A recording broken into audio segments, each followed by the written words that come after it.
Nabi sedang dalam perjalanan, lalu istirahat. Istirahat menjelang subuh.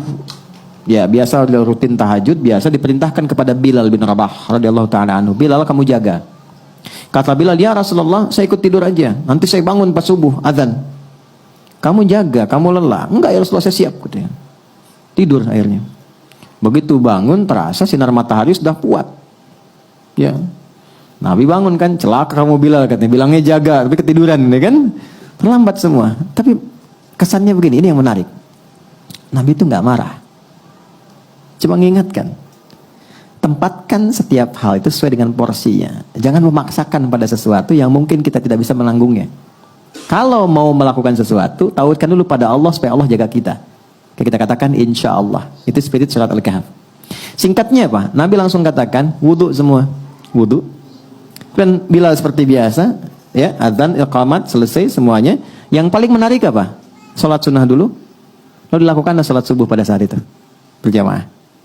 Itu adalah jawaban terbaik yang memberikan cara. Komentar ulama hadis ketika melihat hadis itu, ini sebetulnya hikmah yang Allah berikan kepada umat Nabi Muhammad ketika mereka kesiangan dalam bangun tidurnya sehingga terlewatlah subuh tidak pada waktunya. Muncullah hadis Nabi, orang yang tertidur itu maka sholatnya pada saat bangunnya.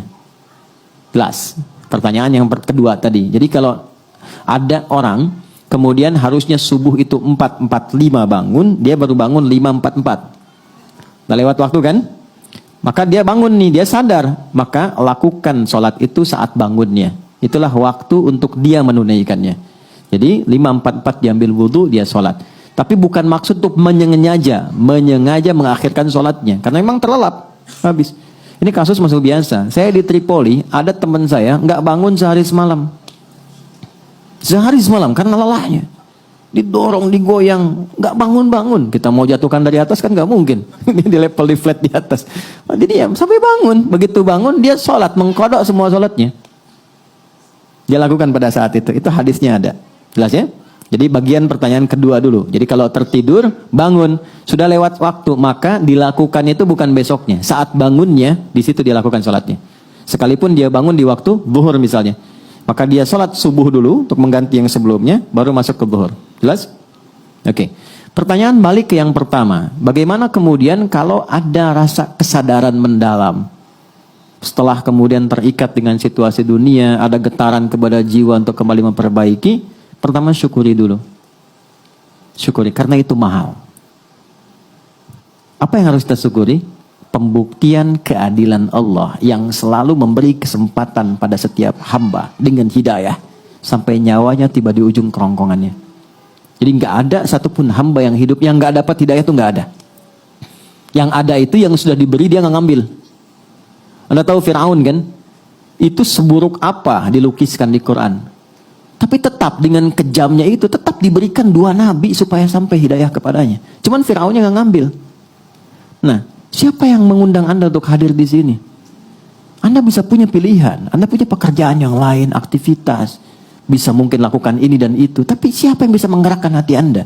Mas Bae mungkin telepon, Mbak Paula mungkin ngabarkan. Tapi kalau hati Anda tidak pas untuk di situ, nggak mungkin Anda datang.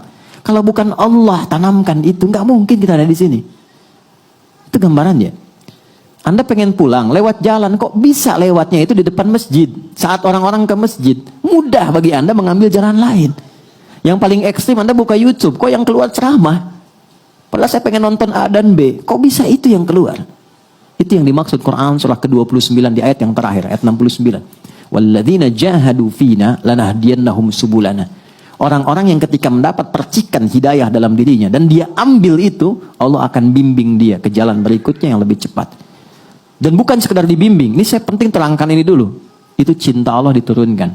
Jadi Allah itu paling cinta. Kalau ada hamba salah yang sadar dari kesalahannya, lantas dia meniti jalan kesolehan untuk bisa menutup salahnya, itu langsung turun ayat Quran surah kedua ayat 222. Innallaha yuhibbut tawwabin.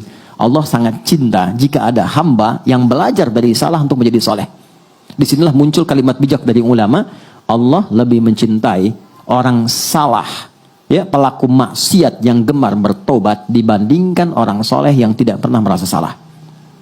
Nah, maka di titik itu penting kita menata. Apa nih salahnya? Tadi sholat.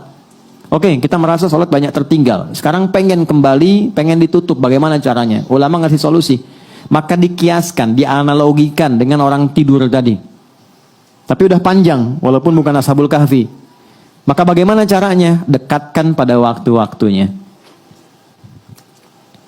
Ini rumusnya, nomor telepon menuju kepada Allah 24434. Subuh, duhur, asar, maghrib, isya. Oke? Saya nggak tahu udah terlewat berapa lama dulu. Sulit menghitungnya. Gampangnya gini, subuh, begitu sudah dikerjakan, niatkan qadha, berikutnya sholat lagi, niatkan untuk yang sebelumnya.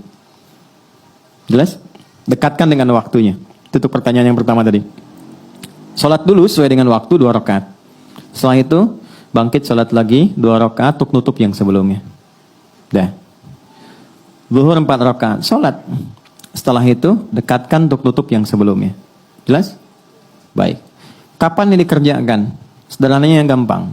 Kalau kita sedang dalam suasana jamaah, supaya tidak menarik perhatian dan salah persepsi, salah duga, dan timbul hal yang baru yang tidak seharusnya muncul, 2 caranya.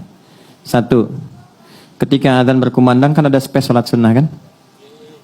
Kerjakan sholat sunnahnya, yang pertamanya kerjakan, kemudian di situ kita bisa niatkan untuk menutup yang sebelumnya, baru ikut jamaah. Atau ikut jamaah di sini, ketika pulang dari rumah sholat lagi untuk tutup yang sebelumnya. Dan orang rumah, kalau ada salah satu di rumah yang mengerjakan itu, dan dia memang menjelaskan untuk menutup yang lama, banggalah.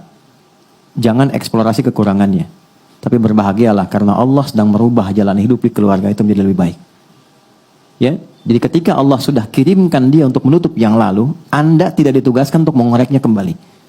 Jangan gali, jangan sudutkan, tapi motivasikan. Alhamdulillah Pak, kalau perlu jamaah aja, Bapak depan aku di belakang, supaya sholatnya bernilai misalnya, nggak apa-apa. Jelas? Oh kamu ketinggalan juga? Enggak, buat support kamu aja. Itu biasa dunia. Duhur begitu, ya, asar begitu, maghrib begitu konsepnya. Dikerjakan dulu yang sekarang waktunya, setelah itu niatkan, sholat lagi, niatkan untuk menutup yang sebelumnya. Yang Allah lihat bukan berapa jumlah untuk menutup yang lainnya, tapi yang Allah lihat kesungguhan kita untuk berubah. Itu kata para ulama. Ya, ada imam berpendapat bahwa ya kalau sudah lupa berapa, itu kita nggak perlu mengkodok kembali. Cukup perbanyak amal soleh yang beriringan dengan itu. Misalnya sholat sunnahnya, kalau di harta tambah sedekahnya, malam tahajudnya. Itu pendapat saja. Tapi Imam Syafi'i dan beberapa yang lain untuk memudahkan, silahkan niatkan qadha. Karena prinsip jawabannya itu sama, menunjukkan kesungguhan untuk berubah. Itu poinnya. Jelas ya?